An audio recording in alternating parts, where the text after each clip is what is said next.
የኢትዮጵያ ሀገራዊ ምክክር ኮሚሽን በአማራ ክልል በ259 ከተማ አስተዳደሮችና ወረዳዎች የተሳታፊዎች ልየታ አድርጎ ወደ ስራ ገብቷል። የምክክር ኮሚሽኑ በቀጣይ ቀናት በክልሉ ለሚደረገው አጀንዳ የማሰባሰብ ተግባር ቅድመ ዝግጅቱን ማጠናቀቁንም ገልጿል። በዚህ ጉዳይ ላይ እንግዲህ ተጨማሪ መረጃ ሊያደርሰን ሪፖርተራችን አክሊሉ ምንተስኖት ከዚሁ ስቱዲዮ ነው የሚገኘው።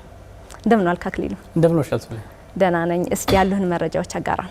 አመሰግናለሁ። ተመልካቾች እንደምቆያችሁ። የኢትዮጵያ ሀገራዊ ምክክር ኮሚሽን እንግዲህ ባለፉት 3 ዓመታት በሕዝብ ተወካዮች ምክር ቤት ተጠሪነት በአዋጅ ተቋቁሞ ስራዎችን ሲተገብር ቆይቷል። ነገር ግን በተለያዩ ምክንያቶች በዚህ 3 ዓመት ውስጥ ስራውን አጠናቆ ማስረከብ ባለመቻሉ ምክንያት በቅርቡ የሕዝብ ተወካዮች ምክር ቤት ለተጨማሪ 1 ዓመት አራዝሞለታል ስራዎቹን።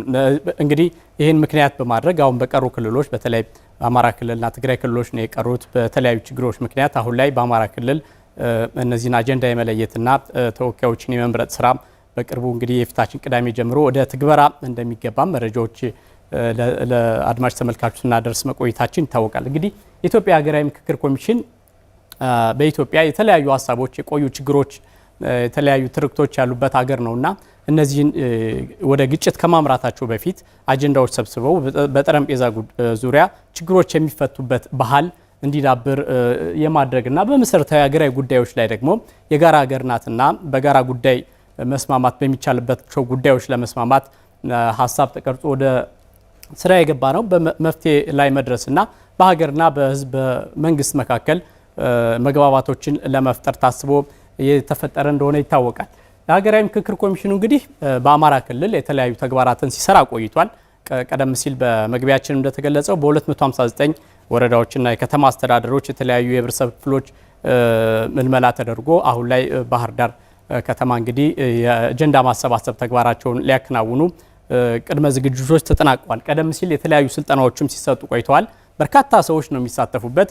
ለዚህም ደግሞ በጎ ፈቃደኞች ያስፈልጋሉ። ለነሱ የስልጠናም የተሰጠበት የግንዛቤ ማስጨበጫ ተግባራትም የተከናወኑበት ነበር። ቀደም ሲል የተለያዩ በምክክሩ የሚሳተፉ የህዝብ ፖለቲካ ተፎካካሪ ፖለቲካ ፓርቲዎች፣ ምሁራን፣ የሃይማኖት አባቶች እንደዚሁ በቅድመ ጉባኤ ላይ ምክክሩን በዋነኝነት ለማሳለጥ በሚረዳ መልኩ ውይይት ሲያደርጉ ቆይተዋል። ከዛ ባሻገር እንግዲህ በተለይ በእነዚህ 7 ቀናትና አንዳንዶች ለ9 ቀናት እንደሚቀጥልም ዋና ኮሚሽነሩ ሲናገሩ ነበር። አጀንዳዎቹን በምክክር የመለየት ተግባር ዋናው ስራ ነው። ከዛ ባለፈ የጉባኤው ተሳታፊዎች እንደዚሁ ምርጫ ይደረጋል። 2 ምዕራፎች ነው ያሉት። መጀመሪያ የአማራ ክልል የሚነሱ ጥያቄዎች አሉ። እነዚህ ጥያቄዎች ተለይተው አጀንዳ ይሰባሰብባቸዋል። ከዛ ባለፈ ደግሞ ክልሉን ወክለው በሀገር አቀፍ ደረጃ በሚካሄደው ጉባኤ ላይ የሚሳተፉ ሰዎች እንደዚሁ ምርጫ ይደረጋል። በዚህ ምክክር ላይ እንግዲህ የተለያዩ አካላት ነው የሚሳተፉበት። ታጥቀው ጫካ የሚገኙ አካላትም እንደዚሁ በተለያየ ጊዜ ጥሪ ሲደረግላቸው ቆይቷል። አሁንም ቢሆን በፈለጉት መንገድ ወደ ሀገራዊ ምክክሩ መጥተው ችግሮቻቸውም በንግግር እንዲፈቱ ጥያቄም ቀርበዋል። የተለያዩ የህብረተሰብ ተወካዮች፣ የፖለቲካ ፓርቲዎች በዚህ ምክክር ጉባኤ ላይ ይሳተፋሉ።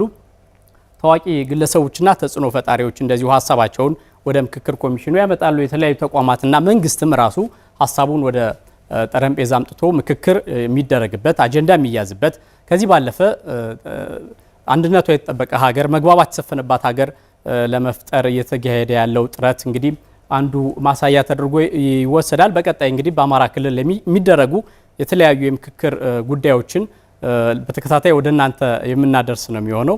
ለአሁኑ ያለኝ መረጃ ግን ይሄው ነው። አመሰግናለሁ አክሊሉ። አመሰግናለሁ።